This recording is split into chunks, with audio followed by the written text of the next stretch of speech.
বিয়েবাড়ির খাবারের মধ্যে আমার বেশ পছন্দের একটা খাবার হলো জর্দা পোলাও। সব সময় তো আর বিয়ে বাড়িতে যাওয়া হয় না, তাই যখনই ইচ্ছে বিয়েবাড়ির মতো ঝরঝরে পোলাও তৈরি করে নিই, সহজে আপনাদের সাথেও শেয়ার করলাম। সুপ্রিয় দর্শক, আসসালামু আলাইকুম। আজকের রেসিপিতে স্বাগতম জানাচ্ছি। আজকে ভীষণ মজার একটি রেসিপি নিয়ে চলে আসলাম। প্রথম থেকে শেষ পর্যন্ত ভিডিওটা দেখবেন। ভিডিওটি ভালো লাগলে অবশ্যই চ্যানেলটা সাবস্ক্রাইব করে লাইক দিয়ে পাশে থাকবেন। তো আর কথা নয়, ভিডিওটি শুরু করছি। প্রথমে আমি 1 কাপ বাসমতি চাল নিয়ে আধা ঘন্টা ভিজিয়ে রেখেছিলাম, মানে 20 থেকে 30 মিনিটের মতো ভিজিয়ে রাখলে খুব ঝরঝরা হয়। তারপর আমি চুলায় একটি প্যান বসে এখানে পর্যাপ্ত পরিমাণ পানি দিয়ে পানিটাকে ফুটিয়ে নিয়েছি। আর এখানে 1 টেবিল চামচ দিয়েছি অরেঞ্জ কালার দিয়ে আমি পানিটাকে ভালোভাবে ফুটিয়ে এখানে যে আধ ঘন্টা ভিজিয়ে রেখেছিলাম বাসমতি চালটা, সেটা আমি দিয়ে দিলাম। দিয়ে এরকম যখন চালটা 80%-এর মতো সিদ্ধ হবে তখন এটাকে নামিয়ে চালনে ছেঁকে রাখতে হবে। আর পানি দিয়ে কিন্তু এটা ধুয়ে ফেলতে হবে, তাহলে একদম ঝরঝরা থাকবে। তারপরে আরেকটি প্যানের মধ্যে দিয়ে দিলাম 1 কাপ চিনি, 1 কাপ অরেঞ্জ জুস, তারপরে আমি সুগার দিয়েছি 1 কাপ, আপনারা চাইলে সাদা পানিও দিতে পারেন।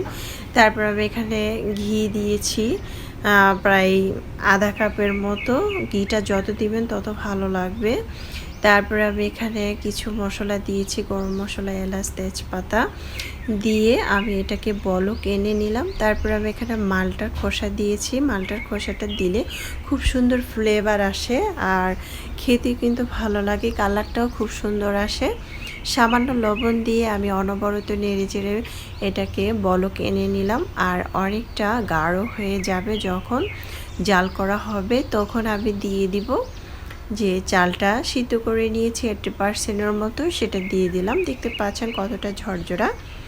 এরকম ঝরঝরা করে ফেলতে পারবেন যখন পানিটা দিয়ে একটু ধুয়ে রাখবেন চালনে। আর আমি এখানে বাসমতি চালটা নিয়েছি, আপনারা চাইলে কিন্তু চিনি গুঁড়া চালটাও নিতে পারেন।